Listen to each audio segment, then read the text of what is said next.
Bueno, Vamos a hablar con Guillermo Nielsen. ¿Cómo no? Guillermo, buenas noches, ¿cómo estás? ¿Qué tal? Buenas noches, ¿cómo están? Bueno, el gobierno dice que sabía que no se iban a cumplir las metas antiinflacionarias, pero de un 17 llegamos a un 25. ¿Cómo es que se llega a un error así? Mira, si lo sabían, hay que preguntarse cuándo, y la verdad que hay que decir que lo han disimulado muy bien, ¿no? Porque sabíamos que venía alto. Las razones, vamos a las razones, porque me parece que hay que tratar de analizar un poco las razones como para inferir qué es lo que va a pasar en los 2 últimos años del mandato del presidente Macri. Me parece que esa es la cuestión. O sea, creo que hubo algunos errores bastante importantes de parte del Banco Central mismo. Recordemos que el Banco Central lanza esta metodología de diseñar la política monetaria con metas de inflación. Hay muy pocos antecedentes de éxito con las metas de inflación viniendo de un punto de partida tan elevado. 40 y pico %. Claro, cuando tenés el 40 y pico %, realmente no hay. Hay cosas que se aproximan, si vos querés, hay unos 42 países que usan la metodología de métodos de metas de inflación. Y hay 2 que, bueno, han tenido alta inflación. Uno es Chile, el otro es Israel. Pero igual de niveles mucho más bajos. Ahora, ¿cuál es la complejidad que agregó el caso argentino a todo esto? Bueno, tarifas muy atrasadas. Tenemos un atraso tarifario significativo, no es una cosa menor. pese a los aumentos, siguen estando atrasadas. Siguen estando atrasadas, todavía hoy, por supuesto, están atrasadas, sobre todo en transporte. Transporte es lo más atrasado que tenemos. Pero te quiero decir, eso es parte del asunto. Primer trimestre del año pasado, el Banco Central, por encima de las metas que venía siguiendo y que había adoptado, declara que va a comprar reservas. 15% del PBI, hasta alcanzar el 15% del PBI de reserva. O sea, cuando un Banco Central tiene más de un objetivo y no tiene tantos instrumentos, bueno, hay una inconsistencia, si se quiere, matemática todo esto. Vos no podés hacer varias cosas a la vez. Pero además el mercado interpretó este anuncio, que es en el primer trimestre del año pasado, en cuanto a las compras de divisas, como una forma de convalidar el problema de fondo que tiene la inflación argentina, que es un problema fiscal, es un problema de la tesorería. Una tesorería, y esto está muy trillado, todo el mundo habla de esto, hasta el presidente de la Nación habla de esto, que gasta mucho más de lo que son sus recursos genuinos.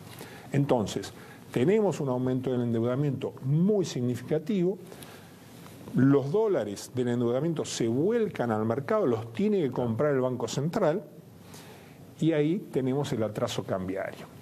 O sea, creo que el Banco Central ha elegido hacer demasiadas cosas a la vez y, por supuesto, le salió mal la inflación. Guillermo, una pregunta, que a partir de lo que fue la reunión de Duhovne, Caputo y Marcos Peña con Sturzenegger, tenés que bajar la tasa. Creo que la baja lo mínimo indispensable, ¿no? De 28,75 a 28. La pregunta es, mañana tenés que tomar decisiones como inversor. Digo, ¿quién es el que va a resolver la próxima vez? ¿Resuelven en conjunto? ¿Quién es el que manda, después de este toque? Es muy acertada tu pregunta. El Comité de Política Monetaria del martes pasado siguió una línea argumental. ¿Cuál es la línea argumental para justificar una baja suave? Que la inflación núcleo estaba bajando, pero que había que ser cuidadoso, en fin, un lenguaje que yo recomiendo a toda la gente del mercado que lo lean, ese comunicado. ¿Por qué? Porque si vamos a ser coherentes con ese comunicado, el martes próximo, cuando se licitan las LEVAC y cuando hay una señal muy fuerte hacia el mercado, no es el corredor de pases, sino son las LEVACs, lo que vas a tener que hacer es subir la tasa. Porque la inflación núcleo y ahí se tendrían que enojar los otros, el gabinete político. El tema es que la inflación núcleo se disparó. Se disparó. La bandera saltó a 1.7. Esa bandera triunfante del central la tiene que arrear, es complicadísimo. Por eso te digo, el martes, para ser coherente con esto, la tendría que subir la tasa. Así que estamos todos... ¿Y cómo quedará? Bueno, ¿quién manda? Ese es el problema, está claro quién manda. Pero ese es el problema de fondo que venimos señalando desde el comienzo. O sea, y nos tenemos que retrotraer a críticas que incluso creo que en este programa le hemos charlado. O sea, el hecho de que no haya un ministro de Economía, que no haya una conducción con claridad y con experiencia en política económica.